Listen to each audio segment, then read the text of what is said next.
Selamat pagi Bapak Ibu dikasih oleh Tuhan. Salam. Di pagi yang indah ini kami anak-anak Tuhan, hamba-hamba Tuhan boleh kembali lagi datang menghampiri tataannya Tuhan dan kami boleh mendengarkan suara firman Tuhan. Bapak Ibu dan saudara yang dikasih oleh Tuhan, kita hidup di zaman yang paling akhir. Banyak tantangan-tantangan yang harus kita alami. Apalagi dunia sekarang ini masih dilanda yang namanya pandemi COVID-19 atau virus corona ini. Banyak negara-negara yang notabene negara yang kuat, negara yang maju, mereka roboh dengan adanya virus ini. Mereka tidak mampu berbuat banyak. Demikian juga di negara kami, di negara kita ya, yaitu Indonesia yang kita cintai. Tetapi kita mempunyai keyakinan bahwa Allah kita yang kita sembah, Allah yang tidak pernah berubah, yang selalu menolong setiap umatnya yang terus berharap bersandar kepadanya. Dan saya yakin dan percaya setiap orang yang ada di dunia ini, apalagi di masa-masa krisis selama ini, pasti orang menginginkan yang namanya berbahagia. Orang ingin mendapatkan yang namanya kebahagiaan. Tidak seorang pun yang mereka menginginkan hidupnya sengsara, celaka, tidak. Supaya mereka berbahagia. Karena kebahagiaan ini, apalagi kita yang masih hidup dalam dunia ini, kebahagiaan itu sangat dicari. Sangat dicari setiap orang yang hidup di dalam dunia ini. Tetapi firman Tuhan katakan, kita bisa baca di dalam Matius 5, Bapak Ibu kasih Tuhan. Siapakah orang-orang yang berbahagia? Kita akan baca di dalam Matius 5 ayat ketiga ya, saya bacakan. Matius 5 ayat ketiga, katakan di sini, berbahagialah orang yang miskin di hadapan Allah, karena merekalah yang empunya kerajaan surga.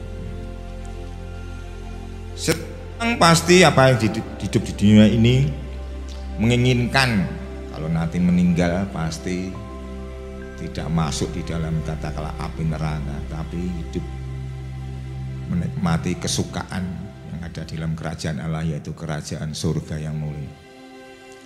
Di sini dikatakan berbahagialah orang yang miskin di hadapan Allah. Apakah orang miskin di hadapan Allah itu adalah orang-orang yang miskin di dalam dunia? Tidak, Bapak Ibu dikasih oleh Tuhan. Kita tahu orang-orang yang mengikut Tuhan, mereka hidupnya penuh dengan kelimpahan. Seperti Bapak Abraham, Bapak orang percaya. Bapak Abraham itu adalah orang yang kaya raya, tetapi mereka takut akan Tuhan. Mereka hidupnya miskin di hadapan Tuhan. Karena kita tahu Allah kita adalah Allah yang maha kaya. Dikatakan segala yang ada di surga maupun di bumi adalah kepunyaan Tuhan. Jadi orang-orang yang merasa mereka miskin di hadapan Tuhan, mereka tidak mampu apa-apa walaupun secara materi mereka berlimpah. Berlimpah apapun yang mereka inginkan pasti akan mereka alami karena berkat kekayaan yang mereka miliki. Tetapi orang-orang yang miskin di hadapan Tuhan, mereka katakanlah datang kepada Tuhan dengan merasa tidak ada apa-apanya. Walaupun kekayaan mereka miliki dengan berlimpah-limpah, tetapi mereka miskin di hadapan Tuhan. Itulah yang punya kerajaan surga. Coba mari kita baca juga di dalam Lukas 18 ya. Orang juga ingin, katakanlah, menginginkan yang namanya hidup kekal atau masuk di dalam kerajaan surga. Saya yakin setiap orang, tidak terkecuali,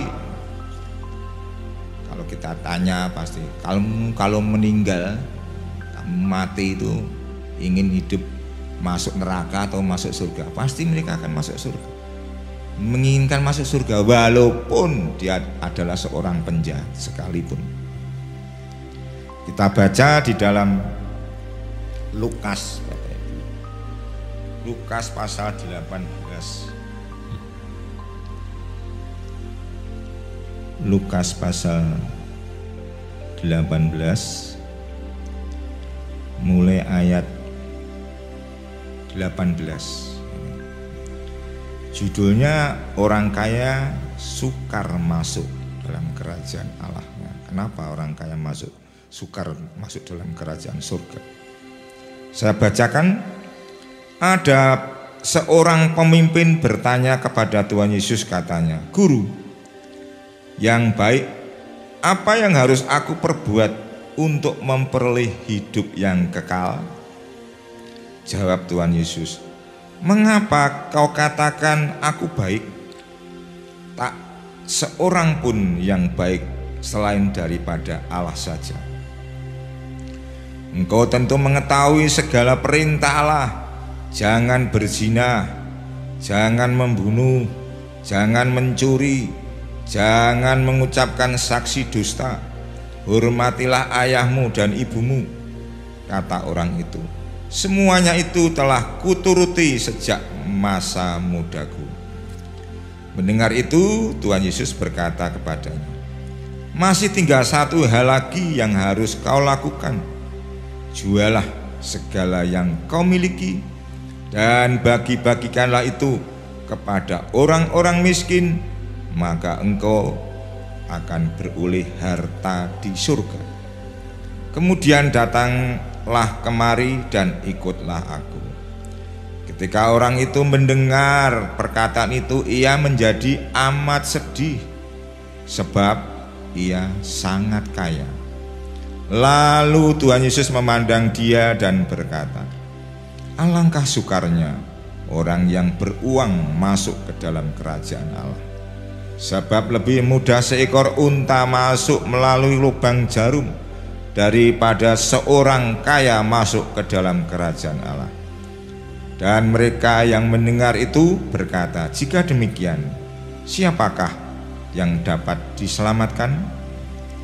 Kata Tuhan Yesus, "Apa yang tidak mungkin bagi manusia, mungkin bagi Allah." Bapak Ibu yang saudara yang dikasihi oleh Tuhan, ini adalah seorang muda yang kaya.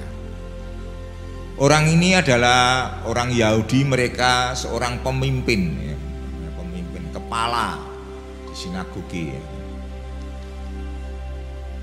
Mereka mendatangi Tuhan Yesus.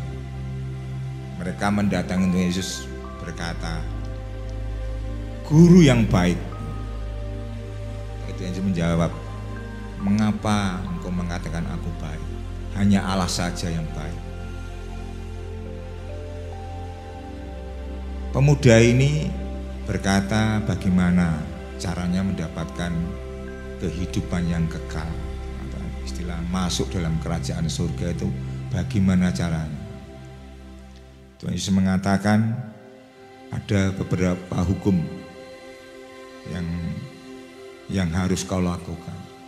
Jangan membunuh, jangan berzina, jangan bersaksi dusta, hormatilah ayahmu dan ibumu, dan lain sebagainya. Apa kata pemuda tadi? Mereka dengan sombongnya, mereka sombong secara rohani. Tuhan Yesus, Guru, semua itu sudah kujalankan sejak masa mudaku. Jadi kesombongan rohani itu tidak berkenan di hadapan Tuhan. Begitu pemuda tadi mengatakan, semua hukum Taurat sudah aku jalankan sejak aku masih muda, karena dia adalah seorang pemimpin di sinagoge. Tetapi apa yang Tuhan Yesus katakan, oh ya bagus, hanya satu yang belum kamu lakukan. Karena Tuhan itu adalah Allah yang maha tahu segala-galanya. Orang kaya ini, apa betul-betul mereka fokusnya kepada Allah atau kepada Tuhan, atau fokusnya kepada dunia ini, fokusnya pada kekayaan ini? Apa yang dikatakan Tuhan Yesus? Jualah hartamu, bagi-bagikanlah kepada orang miskin, setelah itu ikutlah aku. Apa respon daripada seorang muda yang kaya tadi? Mereka tidak menyambut dengan senang hati. Maksud daripada orang muda tadi mengatakan semua sudah kujalankan Tuhan, ya, dengan sombongnya ya. Pasti apa itu Tuhan Yesus akan menepuk-nepuk baunya, oh bagus. Tapi Tuhan tidak seperti itu. Karena saya katakan Tuhan itu maha tahu. Jual semua hartamu, dan setelah itu mengikutlah aku. Sehingga anak muda tadi, Bapak Ibu Saudara yang dikasihi Tuhan, mereka mendengar perkataan Tuhan itu, mereka bukan menjadi senang ya. Padahal tujuannya untuk mendapatkan yang namanya kerajaan surga. Mereka tidak senang, namun mereka bersedih hati. Kenapa jawaban Tuhan seperti itu? Sehingga mereka, orang muda itu sedih hati, tidak melakukan untuk menjual hartanya, tapi mereka terus meninggalkan Tuhan. Nah, orang seperti itu apa mendapatkan yang namanya hidup kekal atau keselamatan? Tidak, Bapak Ibu kasih Tuhan. Walaupun mereka adalah seorang pemimpin atau kepala di sinagoge, mereka tahu firman, katakan sejak muda. Sejak muda itu wah, dia bagus ya hidupnya ya, melakukan yaitu hukum Taurat. Tetapi orang ini fokusnya adalah kepada dunia, kepada kekayaan yang mereka miliki. Tidak fokusnya kepada Tuhan, tidak fokusnya kepada Allah, tapi fokusnya kepada kekayaan. Sehingga mereka meninggalkan Tuhan dengan sedih hati. Akhirnya apa yang menjadi jawaban Tuhan Yesus? Sangat sukar ya orang kaya itu masuk dalam kerajaan surga. Lebih mudah seekor unta masuk dalam lubang jarum. Jadi bukan lubang jarum yang jahit itu, bukan, Bapak kasih Tuhan. Di Israel sana ada pintu namanya, ada pintu lubang jarum. Kalau orang masuk harus menunduk. Kalau unta ya mau masuk ya susah. Tadi katakan lebih mudah unta masuk daripada orang kaya ini masuk dalam kerajaan surga. Jadi Bapak Ibu kasih Tuhan, fokus orang kaya ini fokusnya hanya kepada dunia ini. Padahal hidup ini kan tidak hanya dalam dunia. Dikatakan kita di dalam dunia ini hidup kita hanya sebentar, sementara dikatakan. Hidup kita seperti uap, bahkan kemuliaannya hanya seperti bunga rumput. Pagi mekar dengan indahnya, begitu kena sinar matahari sore mereka layu, besoknya akan dibuang. Itu adalah kemuliaan daripada manusia. Hidup di dalam dunia ini sifatnya hanya sementara. Coba kita bandingkan dengan katakanlah di pasal 19, kita baca di pasal 19 ini ada orang kaya juga. pasal 19 ayat pertama saya bacakan, mulai ayat pertama. Judulnya adalah Sakeus. Tuhan Yesus masuk ke kota Yeriko dan berjalan terus melintasi kota itu. Di situ ada seorang bernama Sakeus, kepala pemungut cukai. Dan ia seorang yang kaya. Ia berusaha untuk melihat orang apakah Tuhan Yesus itu. Tetapi ia tidak berhasil karena orang banyak, sebab badannya pendek. Maka berlarilah ia mendahului orang banyak, lalu memanjat pohon ara untuk melihat Tuhan Yesus yang akan lewat di situ. Ketika Tuhan Yesus sampai di tempat itu, ia melihat ke atas dan berkata, "Sakeus, segeralah turun, sebab hari ini aku harus menumpang di rumahmu." Lalu Sakeus segera turun dan menerima Tuhan Yesus dengan sukacita. Tetapi semua orang yang melihat hal itu bersungut-sungut, katanya, "Ia menumpang di rumah orang berdosa." Tetapi Sakeus berdiri dan berkata kepada Tuhan, "Tuhan, setengah dari milikku akan kuberikan kepada orang miskin. Dan sekiranya ada sesuatu yang kuperas dari seseorang, akan kukembalikan 4 kali lipat." Kata Tuhan Yesus kepadanya, "Hari ini telah terjadi keselamatan kepada rumah ini, karena orang ini pun anak Abraham, sebab Anak Manusia datang untuk mencari dan menyelamatkan yang hilang." Bapak, Ibu, Saudara yang dikasihi Tuhan, ini juga adalah seorang yang kaya. Dia pemimpin juga, kepala pemungut cukai.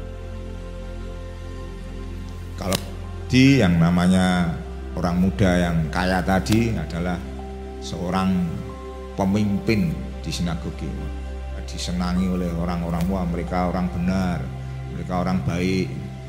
Tapi Sakeus adalah seorang pemungut cukai, walaupun kakaknya juga luar biasa ya.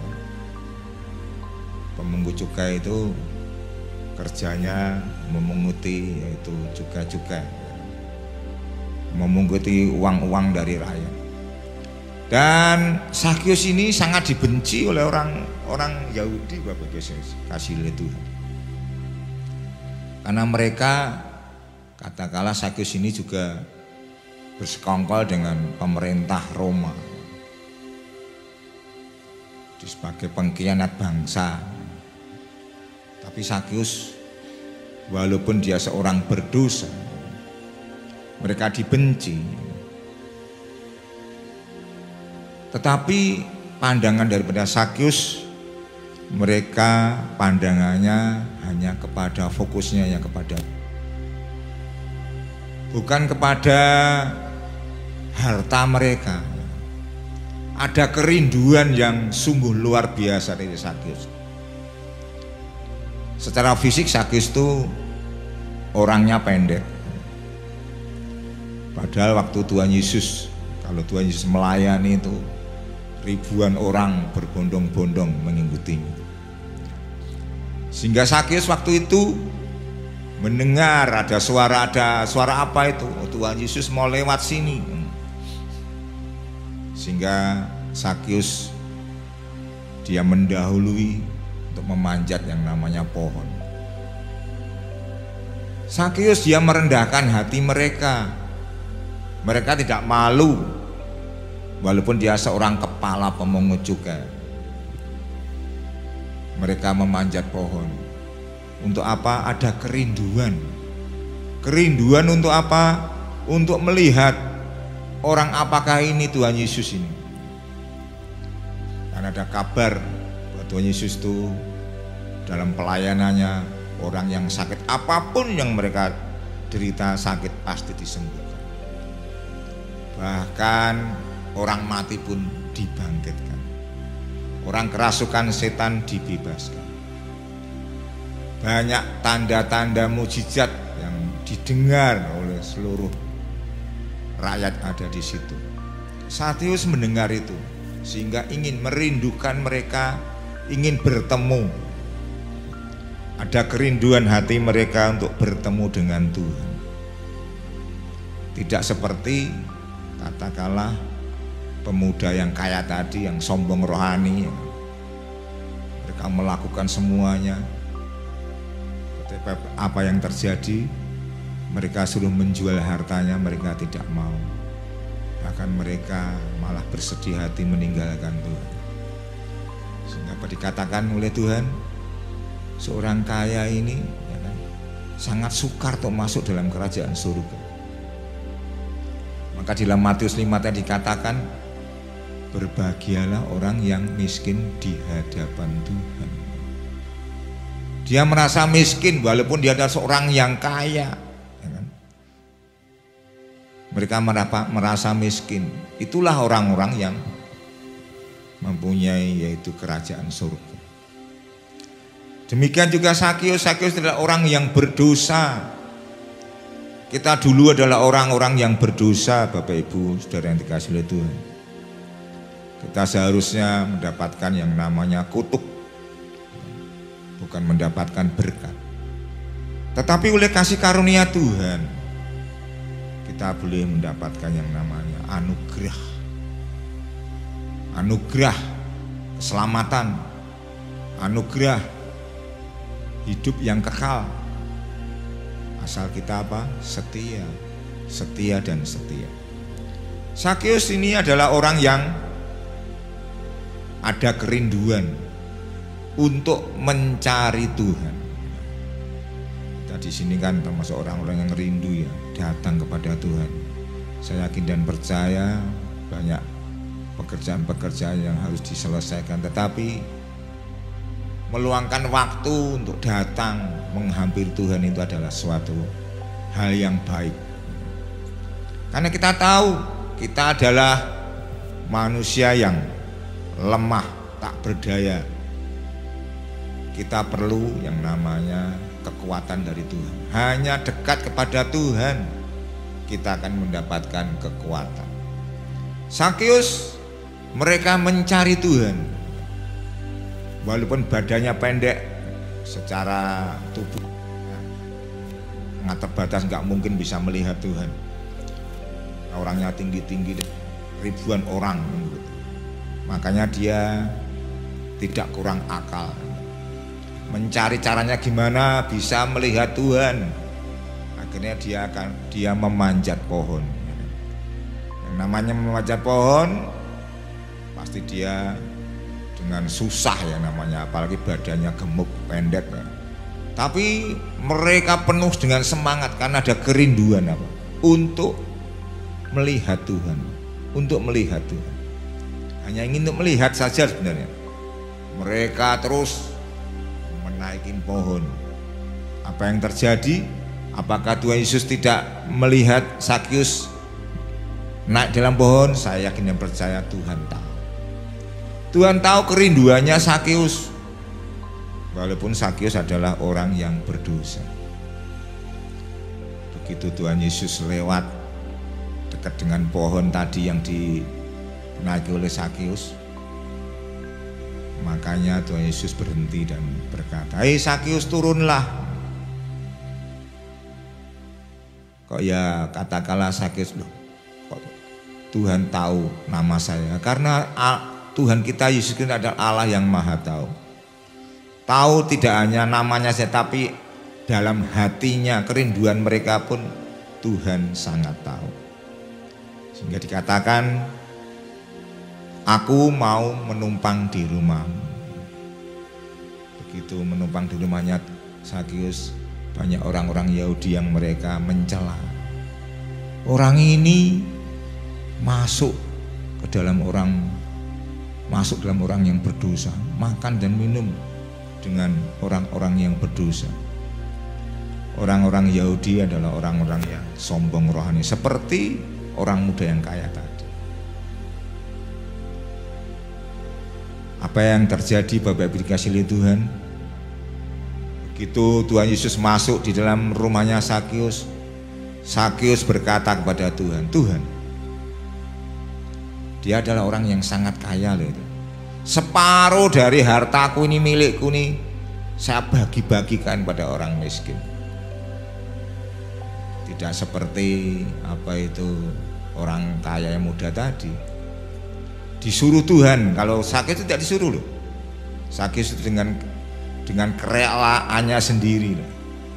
Kalau orang muda tadi disuruh oleh Tuhan toh, mereka bertanya, bagaimana dapat mendapatkan hidup yang kekal, ya kan? Dengan sombongnya dia mengatakan, semua ini sudah kulakukan, hanya satu yang belum, jualah hartamu, kekayaanmu, bagikanlah kepada orang miskin, dan ikutlah aku. Saya yakin dan percaya kalau orang muda ini mereka membagikan, menjual kekayaannya dan membagikan kepada orang miskin dan mengikut Tuhan, akan mendapatkan keselamatan. Tidak hanya keselamatan, tetapi saya yakin dan percaya hartanya juga akan dikembalikan. Karena Allah kita adalah Allah yang maha kuasa, Allah yang tidak pernah berubah dulu, sekarang, hingga sampai selama-lamanya. Apa yang dikatakan Sakius, Bapak Ibu kasih Tuhan, separuh dari harta milikku kuserahkan,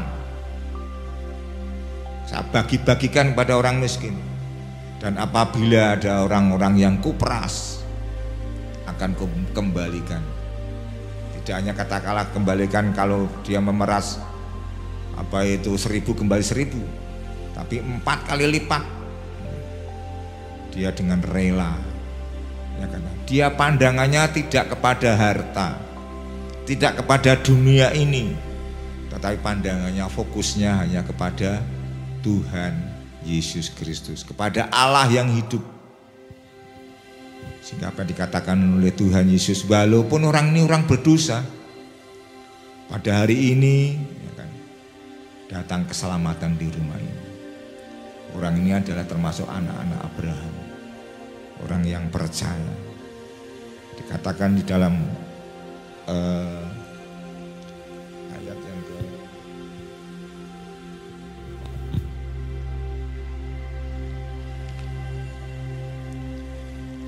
ayat yang ke-10 dikatakan, sebab anak manusia datang untuk mencari dan menyelamatkan yang hilang. Jadi Sakius ini termasuk orang adalah domba-domba yang hilang, mencari.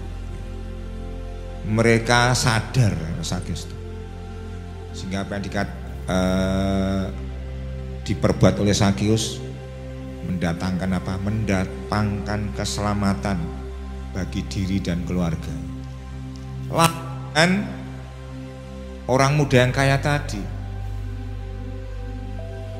mereka fokusnya hanya kepada harta, ya. Walaupun dia dengan sombongnya mengatakan semuanya sudah kulakukan sejak waktu muda sampai sekarang, tetapi begitu mendengar firman apa yang dikatakan oleh Tuhan, mereka dengan sedih hati, sehingga dia tidak mendapatkan yang namanya keselamatan, karena fokus mereka tidak kepada Tuhan, tapi fokusnya hanya kepada kekayaan mereka. Bapak Ibu dikasih oleh Tuhan, mari kita selaku anak-anak Tuhan hidup di dalam dunia yang fana ini, dunia yang sangat-sangat sulit sesuai dengan firman Tuhan, bahwa kita hidup dalam zaman yang akhir itu mengalami banyak tantangan-tantangan, tidak sedikit yang harus kita hadapi. Tetapi biarlah hidup kita terus hanya fokus kepada Tuhan. Kita pandang hidup kita terus berserah kepada Tuhan, karena kita tahu hanya dekat kepada Tuhan, hanya melekat kepada Tuhan. Seperti katakanlah pokok atau dan rantingnya, kalau dia melekat, katakan Tuhan Yesus adalah sebagai pokok anggur dan kamu adalah rantingnya. Kalau ranting itu mereka melepaskan diri dari pokoknya, mereka tidak dapat apa-apa, nggak dapat berbuat apa-apa. mereka akan putus dan mereka akan layu. Nah, kita selaku ranting-ranting, biarlah kita terus melekat, kita terus mepet kepada Tuhan, kita dekat kepada Tuhan. Apapun yang kita alami, kita tahu dunia semakin hari semakin jahat, dan hidup kita, katakanlah hidup manusia itu dikatakan di dalam Pemazmur, kalau kuat 70 sampai 80. Selebihnya hanya kesukaran dan kesulitan. Bapak Ibu Saudara yang dikasihi Tuhan, mari kita selaku anak-anak Tuhan, kita telah dipanggil, dikatakan kita telah dipanggil dari katakanlah kegelapan kita menuju terangnya yang ajaib. Biarlah hidup kita terus semakin hari semakin dekat kepada Tuhan, semakin hari semakin mengenal kepada Tuhan. Siapakah Allah yang kita sembah itu? Dan kita semakin hari harus semakin lebih baik daripada hari kemarin. Kan dikatakan, biarlah anak Tuhan, kita selaku anak-anak Tuhan, hidup kita harus semakin hari semakin sempurna, sehingga menjadi sama seperti Kristus. Seperti Kristus. Jadi katakanlah kita imitasinya Tuhan. Karena imitasi itu hampir sama ya. Cuma kualitasnya beda, dia KW 2. Oleh karena itu Bapak Ibu dikasihi Tuhan, mari kita menghadapi situasi kondisi yang sangat sulit ini. Biarlah kita mencontoh seperti Zakeus. Walaupun dia seorang yang kaya, dia tidak katakanlah memandang kekayaannya. Fokusnya tidak kepada kekayaan, tetapi fokusnya hanya kepada Tuhan, Allah yang Maha Kuasa. Allah kita yang mempunyai segala-galanya. Kembali lagi kepada Matius 5 tadi, berbahagialah orang yang miskin di hadapan Allah. Karena yang punya kerajaan surga adalah orang yang miskin di hadapan Allah ini. Mereka tidak khawatir dengan segala sesuatu. Katakan, aku tidak ada apa-apanya Tuhan. Walaupun dia adalah seorang yang kaya. Seperti Abraham adalah seorang yang kaya, Daud seorang yang kaya, apalagi yang namanya Soleman, seorang yang kaya. Tapi mereka memandang Tuhan itu sungguh-sungguh luar biasa. Mereka tersungkur di hadapan Tuhan bahwa aku adalah miskin di hadapan-Mu Tuhan. Aku tidak ada apa-apanya. Walaupun kita selaku anak-anak Tuhan secara materi barangkali kita lebih daripada yang lainnya, secara katakanlah kepandaian kita lebih daripada yang lainnya, tapi kita belajar supaya kita terus merendahkan diri kita. Kita terus hidup kita semakin hari ya kan semakin diperbaharui. Jangan sampai dengan adanya kesukaran-kesukaran yang kita hadapi malah meninggalkan Tuhan, malah jauh daripada Tuhan. Tapi dengan kesukaran-kesukaran kita alami ya kan, biarlah kita semakin hari semakin dekat kepada Tuhan. Semakin hari semakin dekat kepada Tuhan. Kita wajib katakanlah ikut menderita bersama Kristus.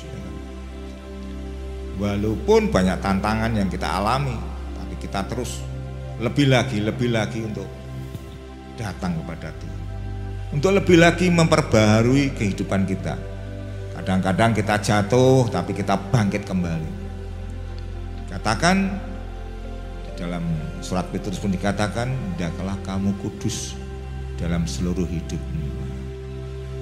Kekudusan juga sangat penting Bapak Ibu kasih Tuhan.